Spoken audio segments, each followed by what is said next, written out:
أعوذ بالله من الشيطان الرجيم بسم الله الرحمن الرحيم السلام عليكم ورحمة الله وبركاته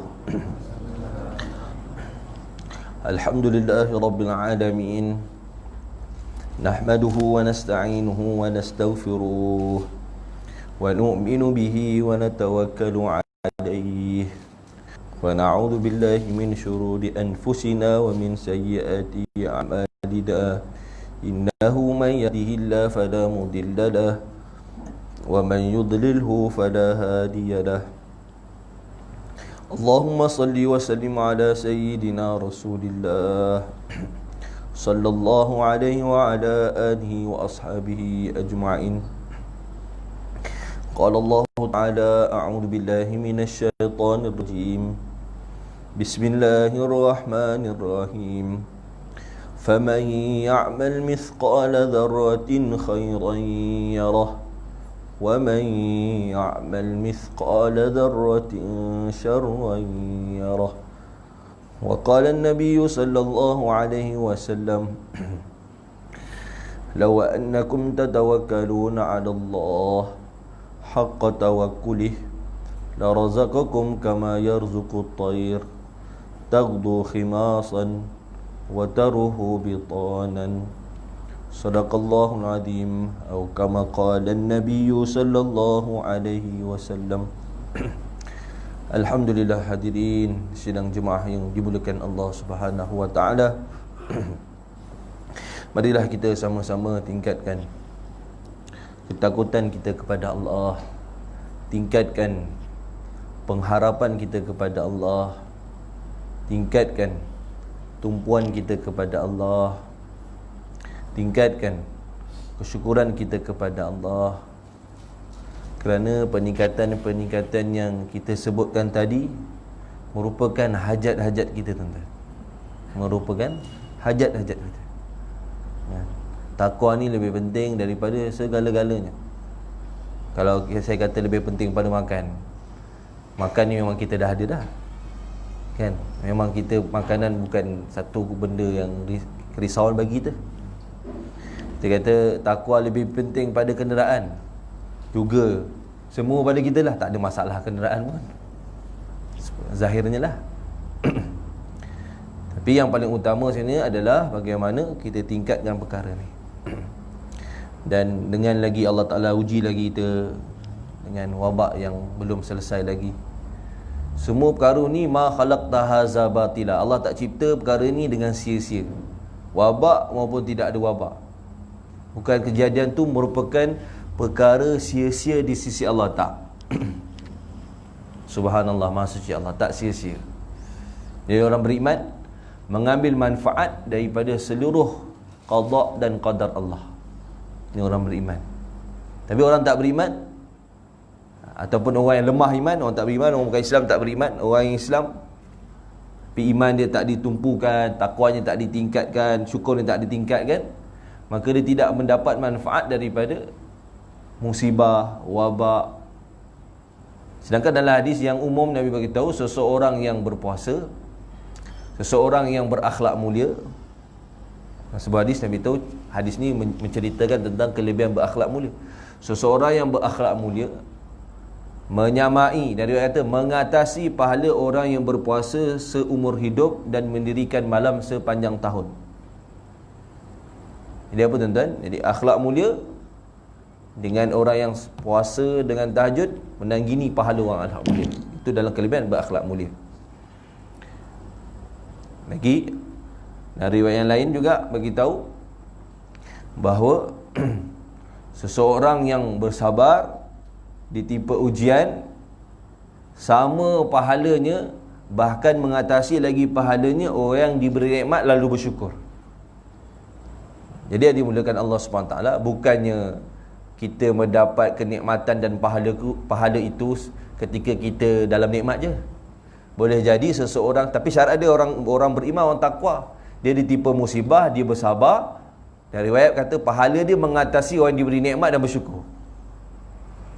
Jadi sekarang kita semua diberi nikmat dan kita syukur. Dan secara umumnya kita semua diuji dengan wabak dan kita sabar. Dia jangan mengeluh. Dan syarat sabar ni tidak mengeluh.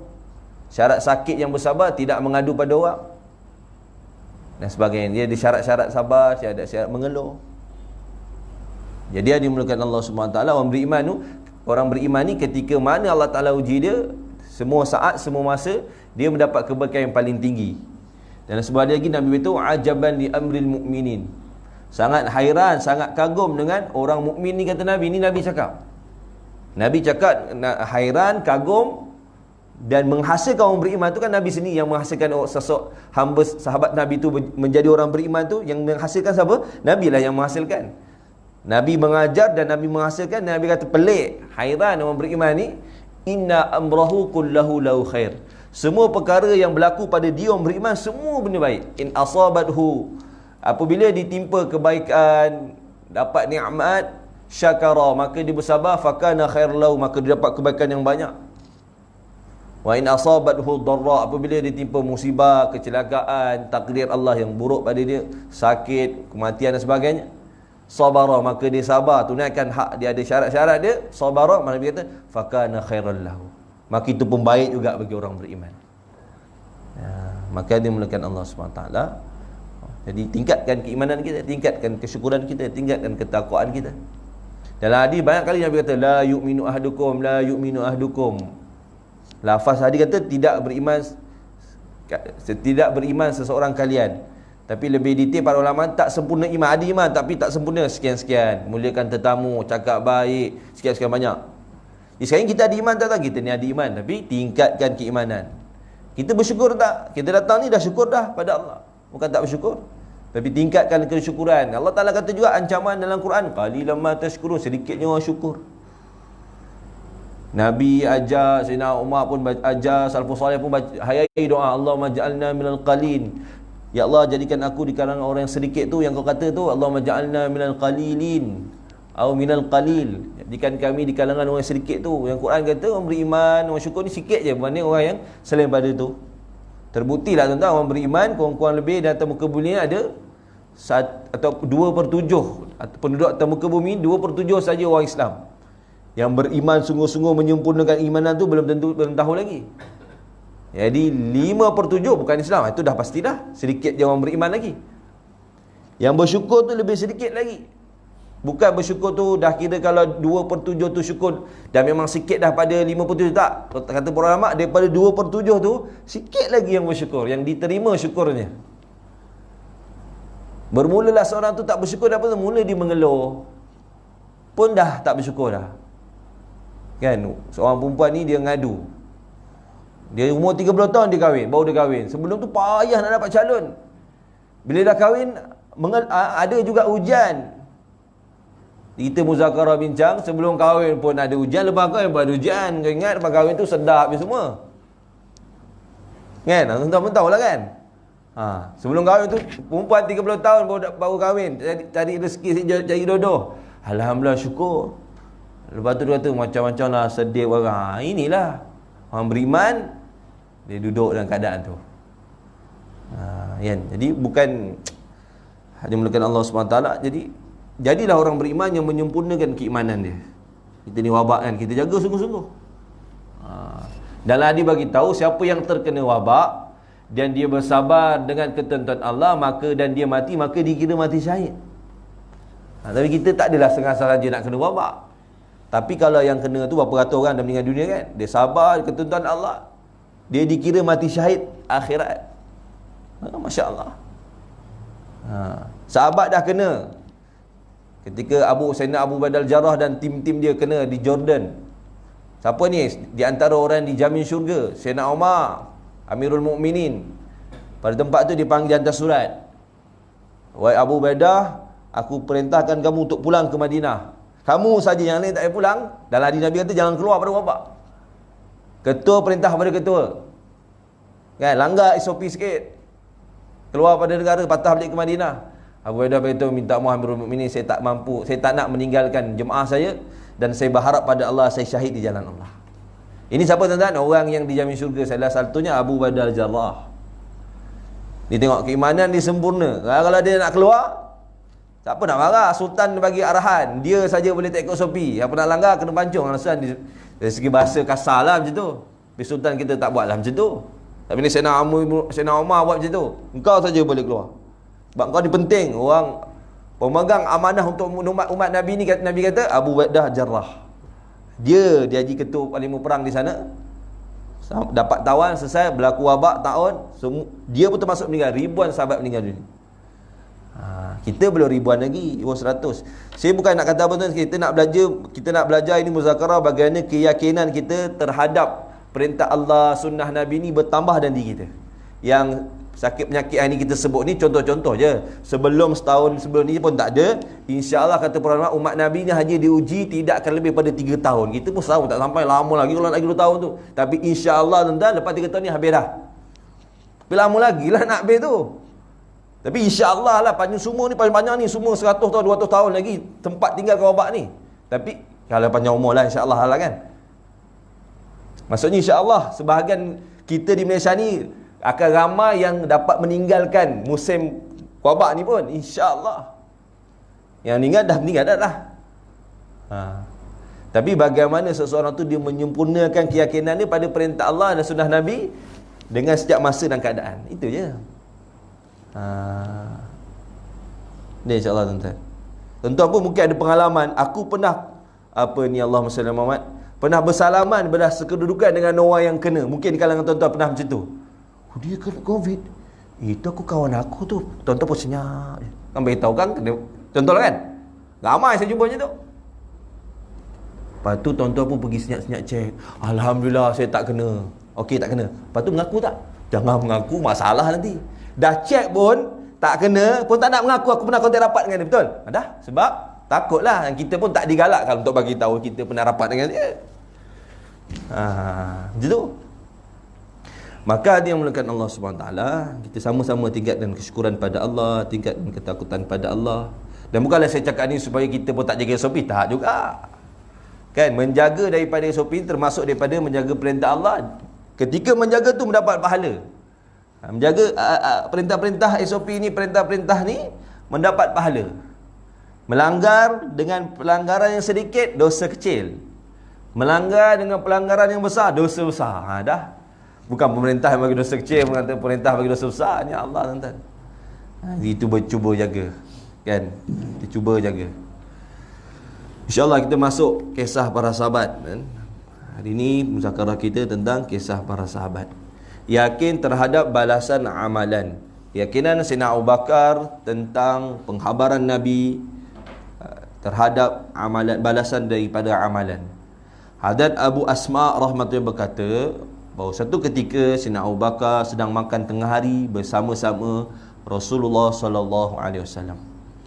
Tiba-tiba ayat berikut ini diturunkan kepada Nabi, surah Al-Zalzalah ayat 7 hingga ke 8. A'udzubillahi minasyaitonirrajim. فَمَنْ يَعْمَلْ مِثْقَالَ ذَرَّةٍ خَيْرًا يَرَهُ وَمَنْ يَعْمَلْ مِثْقَالَ ذَرَّةٍ شَرًّا يَرَهُ. Maksudnya, maka sesiapa yang membuat kebaikan walaupun sebesar zarah, pasti dia akan melihatnya. Dan sesiapa yang membuat kejahatan walaupun sebesar zarah, pasti dia juga akan melihatnya. Mendengarnya, lalu Sayyidina Abu Bakar berhenti makan dan berkata, wahai Rasulullah, adakah semua kejahatan yang kita lakukan kita akan melihatnya nanti dekat akhirat? Ayat ni turun, terus Sayyidina Abu Bakar berhenti makan. Semua kejahatan yang kita pernah lakukan akan diperlihatkan nanti dekat akhirat. Baginda sallallahu alaihi wasallam bersabda, apa-apa sahaja keburukan yang kamu lihat di dunia ini adalah merupakan balasan terhadap kejahatan yang dilakukan. Balasan bagi kebaikan akan diberikan di akhirat kepada si pelakunya. Jadi tuan-tuan yang dimuliakan Allah SWT, kita sebenarnya kena ihtisab. Betul dah kita orang-orang lama cakap, ulama-ulama lama cakap, kalau kita harta kita terjatuh, terseliuh, demam, apa pun yang kita dapat dari segi qada yang buruk, contoh aksiden sikit, terjatuh, terkel sikit, semua ni tuan-tuan kita ihtisab daripada Allah. Ya Allah, kau ampunkanlah dosa aku ni. Dengan perantaraan qada yang ujian ni adalah menjadi sebab pengampunan dosaku. Ada dalam riwayat begitu. Letih kita, sakit pinggang, sakit demam ni, Kata Nabi dan riwayat, itu adalah penghapus dosa-dosa kamu. Jadi sebenarnya kita syukurlah pada Allah, sebab kita nak menyakitkan diri sendiri berdosa pula. Jadi dah lama. Para sahabat tuan-tuan 40 hari tak kena luka kecil, risau bimbang. Ini ada tanda-tanda tak yang Allah Subhanahu Wa Taala menyukai saya. Bahkan ada satu riwayat ni, suami isteri ni dia tak pernah bergaduh. Bahagia je, kita paling suka macam tu. Ini baru kahwin dah 30 tahun, baru kahwin bergaduh. Tapi tak adalah sampai cerai. Sedih macam-macam kan. Ini sahabat ni berkahwin bahagia. Dan bahagia tu apa maksud dia? Tak pernah timpa musibah. Tak pernah musibah. Sehingga isteri dia bagi tahu apa? Seolah-olah aku nampak macam Allah ni tak sayang pada aku dan tak sayang pada suami aku ni lah. Ihtisab sahabat tu tinggi tu lah, sebab apabila dengar je sebuah hadis bagi tahu, apabila tidak ditimpa ujian, tidak ditimpa musibah, ini adalah bukan tanda-tanda Allah mencintai daripada hamba-hamba Allah. Sehingga riwayat kata jumpa Nabi nak bercerai. Boleh tak bang kita bercerai bang? Abang kahwin dengan orang lain, saya pun nak kahwin dengan orang lain, saya nak ditimpa ujian. Kau senang macam tu. Kita kan kahwin pun susah, tak kahwin pun susah dengan abang ni. Contohlah cerita kan. Ada riwayat. Maka dia kata, okey tak apalah, jom kita jumpa Nabi lah. Kan? Allah bahagianya kalau kita, apa hal kau minta macam tu? Terus je, tak jumpa pemimpin dah, terus je kan. Wrestling ke apa? Ya ke? Kenapa? Suami tanya kenapa? Sebab sepanjang perkahwinan kita ni tak pernah ditimpa ujian, musibah. Dan ini merupakan tanda-tanda Allah ni tak mencintai kita. Tinggilah. Sebab mungkin sahabat ni dia macam bukan orang gila. Dengarnya satu nasihat, terus dia kata, benda tu ada tak dalam diri aku? Kalau kita dengar baca tadi, faman ya'mal miskala dzarratin, buat baik pun ada, buat nampak, buat jahat pun tak ada. Buat baik je lihat, buat jahat je Allah dah ampunkan. Terus kita declare macam tu je. Sahabat tak? Dia terus satu-satu. Lagi dia pun pergi dalam perjalanan, suami dia terjatuh pengsan. Jadi dia pun bawa balik, rawat, sembuh, bangun. Suami tanya, tadi jadi tak kerja Rasulullah? Dah perjalanan abang jatuh pengsan, balik, okey bang, tak jadi. Alhamdulillah, dah dapat dah ujian daripada Allah SWT sepanjang perkahwinan kita ni. Subhanallah. Kita sekejap sakit, kau ni awak sekejap awak ni sakit. Susah pula macam tu kita. Kan? Kita jumpa kan? Aku rasa isteri aku tu dia pura-pura sakit je lah. Macam tu sekali kau cakap. Ya, aku rasa pura-pura. Ni saya punya jumpa tuan-tuan. Lepas tu dia buat apa? Satu masa dia obsession. Jadi isteri dia mengadu lah kat isteri saya, betul saya betul sakit ni kak, tolong bawa saya pergi klinik. Suami ni memang tak nak buat pergi klinik. Kalau nak pergi klinik sendiri. Allah. Saya pun pergi dengan rumah. Dia keluar dari pintu tu jatuh. Lepas tu saya kata, awak lah angkat dia. Orang rumah saya angkat. Tak boleh, lala saya juga yang angkat. Angkat masuk. Macam tu sekali sampai suami kata isteri aku ni pura-pura sakit. Kan takkan kita nak wrestling pula suami ni. Pun ada. Padahal memang betul-betul sakit dah. Jadi ada yang mulakan Allah SWT, tak jadilah jumpa Nabi. Kalau ada timpa musibah, ini tanda Allah sayang pada kita. Apa lagi riwayat lain beritahu, kalau tak diterima tetamu kurang dari 40 hari, dikhawatiri rumah kita ni tak ada rahmat. Sepatutnya memang kita buat amalan ada rahmat lah, tapi rahmat tetamu lain. Kan? Waktu kita undang orang datang rumah. Kan? Sebulan sekali undang orang. Kan? Tak kisahlah siapa-siapa, jiran sebelah ke, undang buat supaya ada kebaikan masuk. PKP ni cerita lain lah. Kan? Undang ikut SOP lah.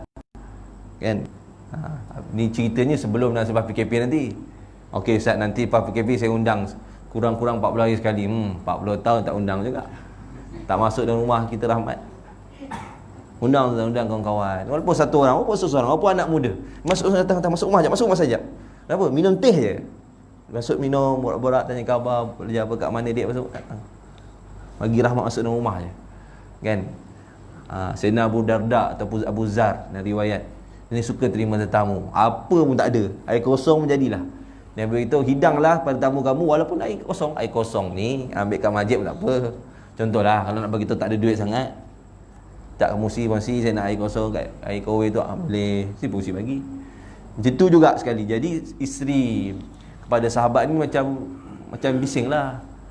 Kau rajin ambung tetamu kan, yang hidang pun air je kan. Agak bising sikit lah kan. Dia okey je. Dia kata dia ngadu pada Nabi sallallahu alaihi wasallam. Nabi macam ni. Nabi tahu tak apa. Nanti kau beritahu isteri kau undang aku, nanti aku pula datang. Ni undang Nabi pula. Menggelumpur lah isteri dia, Nabi nak datang rumah. Tamu lain biasa-biasa je. Dan bagi tahu isteri kamu, nanti waktu saya keluar, tengok saya waktu kami keluar, tengok saya. Bila Nabi keluar, dah habis tamu, dan Nabi keluar, dan Allah Ta'ala zahirkan, tersingkap seluruh keburukan-keburukan, dizahirkan seperti binatang buas, binatang berbisa, ikut keluar sekali bersama para tetamu. Kan? Barulah ada rahmat. Betul kan? Kita dah buat, kita akan rasa. Alimahu man alimahu, jahilahu man jahilahu. Yang tahu siapa yang pernah merasai, tak tahu bagi siapa yang tak tahu. Kita dah rasa, kita tahu. Kita datang tetamu ni. Tamu tak datang 40 hari, 40 hari lama lah tu, sebulan sekali kan. Datang, lama-lama kita buat, kita akan rasa. Kan ke rahmat tetamu tu hadir pada rumah kita, dia keluar, kita rasa. Paling terasa apa tuan-tuan? Bila tamu datang, bersih rumah kita. Itu paling saya terasa sekali. Bersih rumah. Kalau macam tu setiap hari tamu datang, saya kata, biar bersih rumah. Saya pun bersih rumah pun bersih. Tapi kalau tamu tak ada, macam tu je lah. Tak adalah bersih macam tamu datang. Tamu tu 2-3 orang ya. Ini kebaikan, bersih rumah. Clear. Malu kan? Rumah ustaz, rumah ustazah datang kan? Ini kebaikan yang terzahir je, yang batinnya lebih banyak lagi. Boleh insya-Allah tuan-tuan. Jadi Sayyidina Abu Bakar dengar, adakah ditunjuk? Baginda bersabda, apa-apa saja keburukan yang kamu lihat di dunia ini merupakan balasan terhadap kejahatan yang dilakukan. Balasan baik dibagi pada akhirat.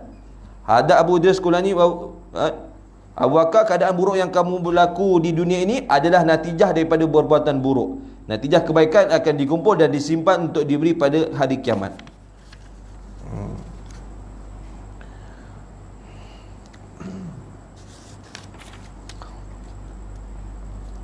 Dan riwayat Nabi beritahu, adakah kamu tak pernah rasa sakit? Apakah kamu tidak merasa letih, sakit pinggang dan sebagainya? Bahkan ya Rasulullah, semua sekali kami rasa. Maka kata Nabi, ketahuilah perkara-perkara itu akan menghapuskan keburukan yang kamu buat. Ini betul. Kata para ulama dalam riwayat ini bagi tahu bahawa natijah-natijah amalan buruk ni yang tak diampunkan, Allah Ta'ala akan zahirkan. Jadi kita kena takut jugalah buat keburukan, tapi kita harapkan Allah Ta'ala ampunkan, sama ada melalui keburukan, sakit dan sebagainya, ataupun dengan kebaikan. Dalam riwayat lain Allah Ta'ala berfirman, wa ma asabakum min musibatin fa bima kasabat aydikum wa ya'fu an katsir. Dan apa jua musibah yang menimpa kamu itu, maka ia adalah disebabkan perbuatan-perbuatan dosa yang kamu lakukan. Tuan, kalau lah kita sendiri yang kena wabak, adakah kita kata kita tak ada dosa? Kita kata kita ada dosa. Dan kalau kena, Allah Ta'ala, semoga Allah Ta'ala ampunkan dosa kita, kesan daripada wabak tu, dan kita sembuh, lepas tu sembuh juga kan. Ataupun kita tak kena wabak, kita kena sakit-sakit yang lain. Ini kesan daripada amalan buruk kita, dan kita harapkan Allah ampunkan dosa kita dengan sebab sakit tu. Sayyidina Abu Bakar berkata bahawa saya bersama Nabi ketika ayat ini diturunkan. Dan pada masa itu Allah telah memaafkan sebahagian besar daripada dosa-dosa kamu. Saya ulang balik, surah Asy-Syura ayat 30. Apa jua musibah yang menimpa kamu, maka ia adalah disebabkan perbuatan-perbuatan dosa yang kamu lakukan. Dan dalam pada itu Allah telah memaafkan sebahagian besar daripada dosa-dosa kamu. Dapat musibah, dapat ujian, itu adalah kesan dosa kita, kesan buruk kita. Apa ini ada yang salah saya ni. Ini adalah Allah maafkan saya, kafarahkan dosa saya. Betul. Ngadu pada diri kita. Kalau orang tanya pun cakap macam tu je. Ini kesan, doalah supaya dengan kesan buruk, kesan sakit saya ni Allah ampunkan dosa saya. Dan terbukti Allah Ta'ala kata wa ya'fu an katsir. Dan pada masa itu, dan keadaan tebakkan kita ni ada dosa, kena keburukan tu, dengan keburukan tu Allah telah memaafkan sebahagian besar daripada dosa-dosa kamu. Sayyidina Abu Bakar berkata, ayat ni turun saya ada sebelah. Dalam ayat surah Nisa, siapa yang melakukan kejahatan, dia akan dibalas dengan kejahatan, dan dia tidak akan mendapat selain daripada Allah sesiapa pun yang akan melindungi dan menolongnya. Itu siapa yang melakukan kejahatan. Lalu Nabi bersabda, wahai Abu Bakar, maukah aku bacakan kepadamu ayat diturunkan kepadaku tadi? Wahai Rasulullah, bacakanlah. Baginda telah membaca ayat tersebut yang tadi tu. Apabila dengan ayat tersebut, saya merasa seolah-olah tulang belakang saya telah patah. Oleh itu saya cuba menggeliat. Baginda bertanya, kenapa kamu wahai Abu Bakar? Saya berkata, wahai Rasulullah, siapakah daripada kalangan kita yang tidak pernah melakukan kejahatan? Adakah kita akan dibalas dengan setiap kejahatan yang kita lakukan? Nabi bersabda, wahai Abu Bakar, ada pun kamu dan orang-orang beriman, segala kejahatan yang kamu lakukan akan dibalas di dunia ini dan kamu akan bertemu dengan Tuhan kamu ketika kamu mati nanti dalam keadaan kamu tidak mempunyai sebarang dosa lagi. Manakala golongan-golongan lain dosa-dosa mereka akan dihimpunkan sehinggalah semuanya akan dibalas di akhirat. Maksudnya apa? Orang beriman tuan-tuan, dia ni beriman pada Allah, berusaha bertaubat pada Allah. Semua kejahatan-kejahatan ni Allah Ta'ala akan balas atas muka bumi lagi. Dia mesti dibalas ataupun Allah maafkan. Adapun orang bukan beriman, golongan-golongan lain, dosa-dosa mereka akan dihimpunkan sehinggalah semuanya dibalas di akhirat. Iaitu orang tidak menyempurnakan keislaman dia. Ni orang Islam tapi tak sempurnakan keimanan dia. Dosanya dihimpunkan, ditunjuk kat sana. Sayyidina Abu Bakar berkata, saya telah bertanya, wahai Rasulullah, bagaimanakah keadaan akan menjadi baik setelah turunnya ayat ini? May ya'mal su'an yujzabih. Kerana setiap kejahatan yang kita lakukan pasti akan dibalas. Dalam Al-Quran Allah Ta'ala kata, siapa yang melakukan amal buruk pasti akan dibalas amalan buruk tu. Nabi bersabda, semoga Allah mengampuni kamu wahai Abu Bakar. Tidakkah kamu pernah mengalami sakit? Tidakkah kamu pernah merasai keletihan? Tidakkah kamu pernah dilanda kesedihan? Tidakkah kamu pernah menghadapi kesusahan? Tidakkah kamu pernah dilanda musibah? Saya berkata, bahkan semuanya pernah. Baginda bersabda, itulah natijah daripada dosa-dosa kamu sebagai balasan di dunia ini. Contoh tuan-tuan, kita khidmat orang, gali kubur, usung jenazah, buat amal-amal yang baik, yang kita tahu natijah amalan baik tu mesti letih, mesti penat, gotong royong, kan? Apalah, kita berkhidmat pada orang lain, kita bantu orang lain, bukan sebab kerja lah. Kejap kerja pun kita hadirkan juga. Di belakangnya mesti ada sakit, letih dan sebagainya. Itu adalah kafarah dan pengampunan untuk dosa-dosa kita yang lampau. Juga adalah kebaikan pahala Allah Ta'ala beri pada kita. Sebab tu ada perkataan mujahadah, susah payahkan diri dalam kebaikan. Sebab orang lain, wal-iyazubillah, susah payahkan diri dalam keburukan. Orang buat buruk pun susah juga, nyok-nyok, takut, susah. Tapi ada orang buat kebaikan, dia susah payah, kita tengok susah-susah je orang ni, kan? Orang Melayu kata, susah je buat air. Macam tu lah. Tak susah pun buat air. Atau bukan lain. Dia mesej rumput kan. Bang, ni sebelah ni saya tolong mesej sekali balik. Alang-alang tu. Okey. Memang tahu dah sebelah ni bukan mesej sekejap ni. 1 jam. Minyak 1 jam tu 1 botol je, betul lah tu. Yang nak memotong tu letih ni 1 jam. Setengah jam pun letih. Minyak tu mungkin lah RM20 semua orang boleh bayar. Nak memotong tu.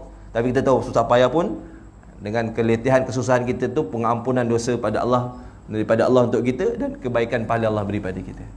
Kalau tak sampai ujung je tengok, alamak orang tu tak ada, cepat-cepat lagi nak potong dah sebelah. Orang sini ni planet Pluto punya rumput.